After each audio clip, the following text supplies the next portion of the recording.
Hello and welcome to Homebrew EDH. This is episode 12 with Nikya of the Old Ways. She costs 3 red-green for a 5/5 legendary centaur druid that reads, you can't cast non-creature spells, and whenever you tap a land for mana, add 1 mana of any type that land produced. This is a creature-heavy, mid-range aggro deck that aims to smash our opponents in the face with extra combat steps to wipe the table. With that, let's get started. To start with this deck, we're going to do some cards that just have good value overall. Cards like Primal Command and Fierce Empath can help us tutor for the best creatures in our deck, get them out quickly, and win the game even faster than anybody sees coming. Fierce Empath is 2 and a green for a 1/1. When it enters the battlefield, we can search our library for a creature card with converted mana cost 6 or greater, reveal it and put it into our hand, and then shuffle. Primal Command has a couple of options. It's 3 green for a sorcery. We can choose 2. We can either gain 7 life, put a non-creature permanent on top of its owner's library, shuffles our graveyard into our library, or we can search our library for a creature card, reveal it, and put it into our hand, and then shuffle.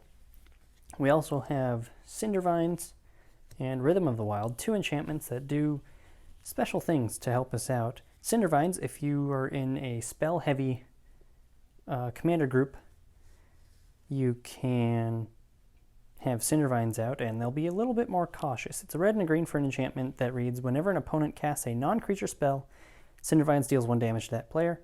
We can also pay 1, sacrifice Cindervines, destroy target artifact or enchantment, and it deals 2 damage to that permanent's controller. Rhythm of the Wild is just to protect our creatures. That is 1 red and a green for an enchantment that reads, creature spells we control cannot be countered, and non-token creatures we control have riot, meaning they enter with either a +1/+1 counter or haste, which can be super helpful in the right moment. Now, the last bit of value is Nikya Keen-Eyed, which, funny enough, had a deck all by herself, which was the first episode of Homebrew EDH I ever did. Some months ago when I rebranded and did some stuff. So Nikya is 3 and a green for 5/6 legendary enchantment creature god with indestructible that reads, as long as your devotion to green is less than 5, Nikya isn't a creature. Static ability reads, creature spells you cast cost 1 less to cast, and has a mana sink that is 2 and a green to reveal the top card of our library. If it's a creature card, we can put it into our hand, otherwise we may put it into our graveyard or put it back. It's a may, so we don't exactly have to. And for the discount is Goblin Anarchomancer. It's a red and a green for a 2/2 Goblin Shaman that reads, each spell that you cast that's red or green costs 1 generic less to cast. Good to discount because some of our creatures are kind of expensive. Now, we're going to get into just some good creatures in the deck outside of the top 2, which I'll bring in later. The first one is Nullhide Ferrex, which is 2 green for a 6/6 beast with hexproof that reads, we cannot cast non-creature spells, same as our commander, or we can pay 2 and make it lose all of its abilities until end of turn, and any player may activate the pay 2 ability. That also reads, if a spell or ability an opponent controls would cause you to discard Nullhide Ferrex, put it onto the battlefield instead of into the graveyard, kind of saving itself. We also run Quakebringer, which is 3 red for a 5/4 giant berserker that reads, our opponents can't gain life, and at the beginning of our upkeep, Quakebringer deals 2 damage to each opponent. This ability triggers only if Quakebringer is on the battlefield, or if Quakebringer is in your graveyard and you control a giant. We can also foretell it for 2 red later. Other good creature is Flamerush Rider, which will give us token copies of our creatures when it attacks that are already out and attacking. It reads, whenever Flamerush Rider attacks, put a token onto the battlefield tapped and attacking that's a copy of another target attacking creature. Exile the token at the end of combat. It can also dash for 2 red, come out, swing, copy something, and then go back to our hand at the end step. Lots of value there. We also run Rurik Thar, the Unbowed, and Yiva, Nature's Herald. Rurik Thar, the Unbowed, is 4 red-green for a 6/6 Ogre Warrior with Vigilance and Reach. He attacks each combat if able, And whenever a player casts a non-creature spell, Rurik Thar deals 6 damage to that player.